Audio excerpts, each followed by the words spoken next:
Like کریں، subscribe کیجیے، bell icon کو دبائیں تاکہ ہماری ویڈیو سب سے پہلے آپ کے پاس پہنچ سکے۔ بغداد شریف کے اندر ایک بزرگ کپڑے کے تاجر تھے، کپڑے کی تجارت کرتے تھے، لیکن طریقہ تجارت مصطفیٰ کریم صلی اللہ علیہ وسلم کی سنت کے مطابق تھا، آقائے کریم صلی اللہ علیہ وسلم کی سنت کے عین مطابق کہ جب بھی کوئی آتا سچ بول کر کاروبار کیا جاتا، جب بھی کوئی آتا عیب اگر ہوتا کپڑے میں تو کپڑے میں عیب دکھا دیا جاتا، قیمت کم کر لی جاتی۔ اذان کا وقت ہوا، بزرگ اپنے غلام کو دکان پر بٹھا کر مسجد کی طرف تشریف لے گئے۔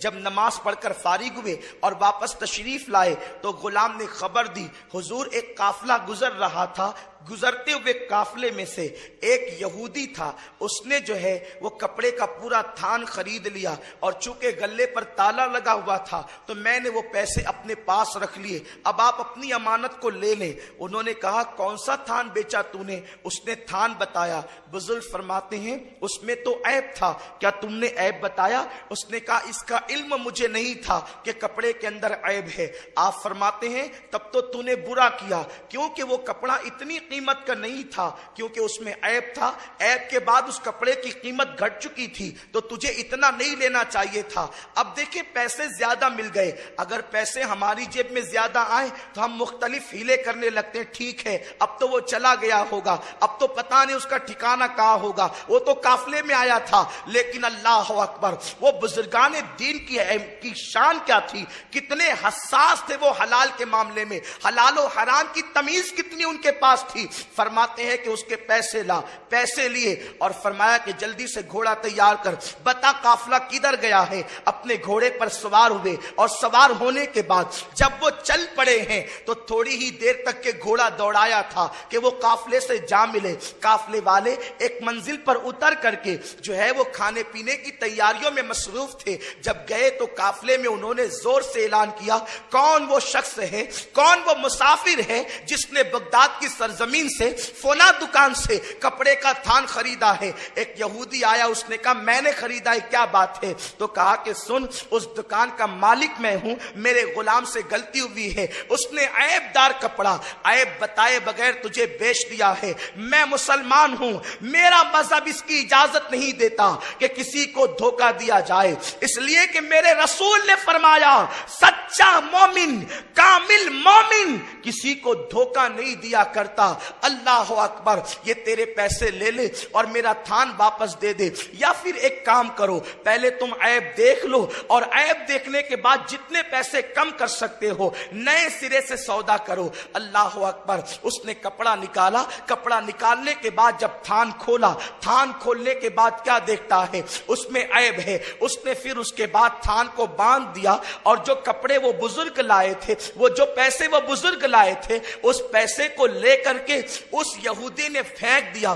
جب زمین پر پھینک دیا ہے تو اس کے بعد اس نے دوسرے روپے اپنی تھیلی سے نکالے اور نکالنے کے بعد اتنے ہی روپے گن کر کے اس بزرگ کے ہاتھ میں دے دیا، اور ہاتھ میں دینے کے بعد کہا ذرا ہاتھ بڑھائیے اور کلمہ پڑھ کے مجھے بھی مسلمان کر دیجئے، مجھے اسلام میں داخل کر دیجئے۔ انہوں نے کلمہ پڑھایا اور اسلام کے اندر داخل کر دیا۔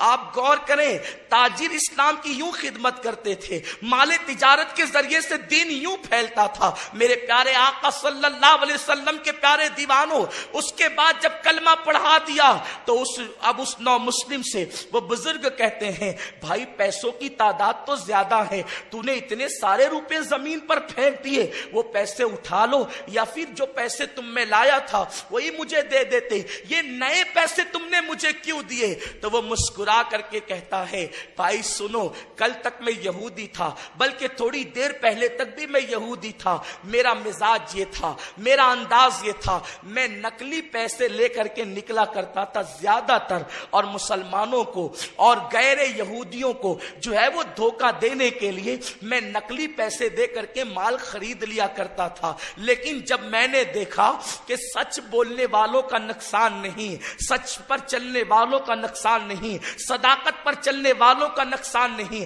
اگر تم یہ پیسے کھوٹے موٹا مال دے کر کے رکھ لیتے تو تمہارے مقدر میں نقلی پیسے آتے، لیکن تم نے مجھے نقصان سے بچانے کے لیے یہاں تک کا سفر کیا تو میرے ضمیر نے گوارا نہ کیا کہ جو مجھے نقصان سے بچانا چاہتا ہو میں اس کو نقصان پہنچاؤں، اس لیے میں نے نقلی پیسے پھینک دیے۔ اب تمہارے ہاتھ میں جو اصلی پیسے ہیں وہ میں نے پیسے دیے ہیں تاکہ تم نقصان سے بچ جاؤ۔ میرے پیارے آقا صلی اللہ علیہ وسلم کے پیارے دیوانوں، ان کو اتنا مال بھی ملا، سچ بول کر کے سودا بھی بکا، اور اس کی برکت سے اللہ نے ایک کافر کو ایمان کی دولت بھی عطا کر دی۔ اب آپ مجھے بتائیں، دراصل سوچ بدل گئی ہے، فکر بدل گئی ہے۔ مسلمان صرف داڑھی رکھ کر کے مکمل مسلمان نہیں ہوتا، صرف ٹوپیاں پہن کر کوئی کامل مسلمان نہیں ہوتا۔ داڑھی ٹوپی کی اہمیت اپنی جگہ ہے، پہلے اپنی سوچ کو مسلمان کرو، پہلے اپنی فکر کو مسلمان کرو۔ اقبال نے اسی لیے تو کہا تھا، زبان سے کہہ لیا لا الہ تو کیا حاصل، دل و نگاہ مسلمان نہیں تو کچھ بھی نہیں۔ یہ دل کب مسلمان ہوگا؟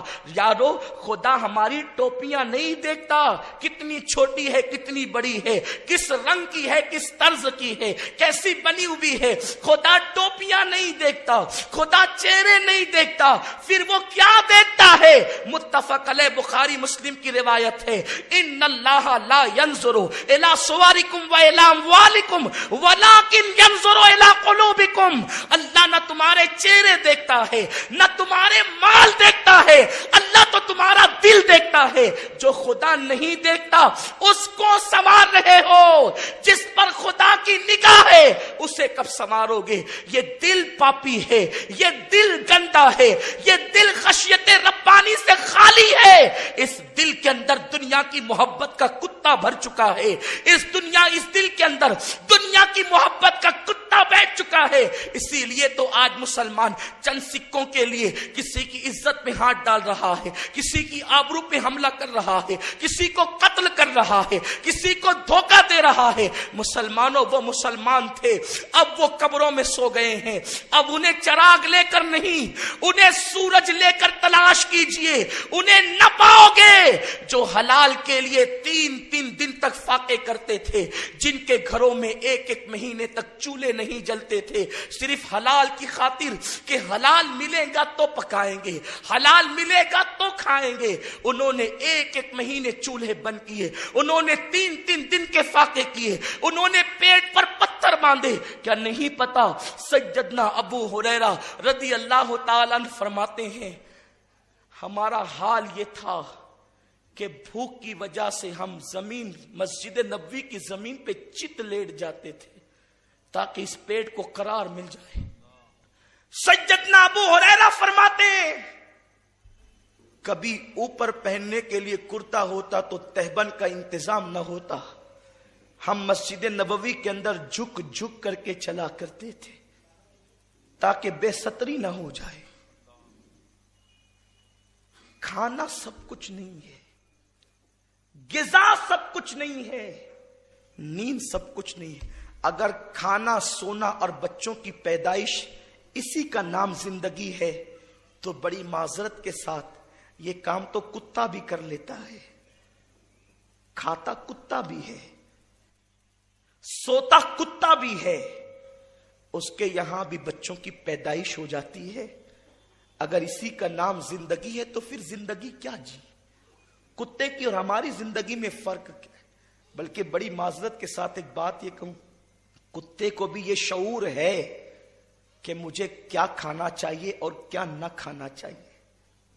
آپ نے کبھی نہیں دیکھا ہوگا کہ کتا گھاس چر رہا ہو، وہ گھاس چر کر کے گائے کا حق نہیں مارتا، وہ گھاس چر کر کے بکریوں کا حق نہیں مارتا، اسے پتا ہے کہ اللہ نے میری غذا یہ رکھی ہے، مجھے یہی کھانا ہے۔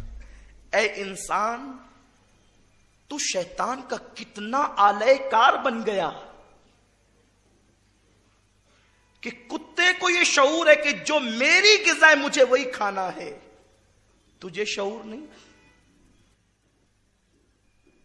اشرف المخلوقات کہلانے کا حق کیا ہے؟ اپنے آپ کی ہم نے قدر کیا کی ہے؟ کیا قدر کی ہے ہم نے؟ کتا جانتا ہے کہ مجھے کون سی چیز چھوڑ، رکھ کے دیکھیں آپ، آپ جا کے تجربہ کر کے دیکھیں. ہمارے فقہا نے بڑی تفصیل پیش کی ہے.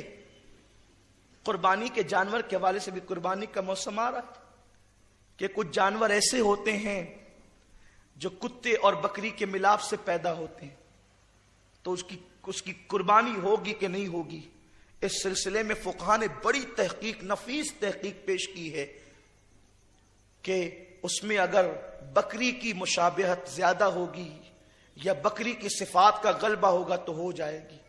اب یہ ہے کہ دونوں اکول ہے، برابر برابر ہے، تو کیسے پتا کریں کہ اس میں کتے کی صفت زیادہ ہے یا بکری کی؟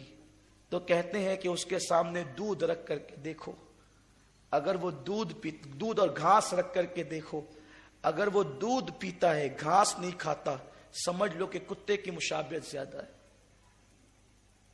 اس طرح کی بڑی لمبی تفصیل ہمارے فقہا نے بیان کی. یعنی کتے کو بھی یہ شعور ہے کہ مجھے کیا کھانا ہے کیا نہیں، اور ہمارا حال یہ، بلکہ کچھ تو اتنے بے باک ہے مولانا بسم اللہ پڑھ کے کھا لو سب حلال ہے. انا للہ و انا الیہ راجعون. کمنٹ شیئر ضرور کریے.